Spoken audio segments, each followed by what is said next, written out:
Top quality और consistent performance के लिए सिर्फ सिल्वर पंप नाम याद रखना।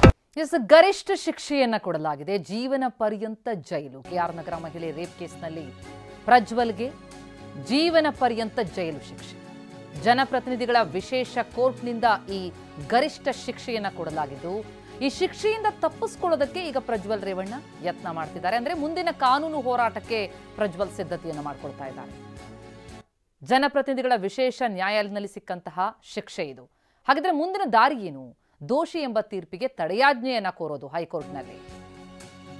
ಹೈಕೋರ್ಟ್ಗೆ ಮೇಲ್ಮನವಿ ಸಲ್ಲಿಸೋದಕ್ಕೆ ಅವರಿಗೆ ಅವಕಾಶ ಇದೆ. ಶಿಕ್ಷೆ ಅಮಾನತಿನಲ್ಲಿರಿಸಿ ಬೇಲ್ ಕೊಡಿ ಅಂತ ಹೇಳಿ ಹೈಕೋರ್ಟ್ನಲ್ಲಿ ಕೋರಬಹುದು. ದೋಷಿ ಎನ್ನುವಂತಹ ತೀರ್ಪಿಗೆ ತಡೆಯಾಜ್ಞೆ ಕೋರಬಹುದು. ಹೈಕೋರ್ಟ್ನಲ್ಲಿ ಏನಾದರೂ ರಿಲೀಫ್ ಸಿಗದೆ ಹೋದರೆ ಆಗ ಸುಪ್ರೀಂ ಕೋರ್ಟ್ಗೆ ಮೊರೆ ಹೋಗೋದಕ್ಕೆ ಅವಕಾಶ ಇದೆ. ಹೀಗಾಗಿ ಹಲವು ಆಯಾಮಗಳಲ್ಲಿ ಪ್ರಜ್ವಲ್ ಪರ ಈಗ ವಕೀಲರು ಪ್ಲಾನ್ ಮಾಡ್ತಾ ಇದ್ದಾರೆ.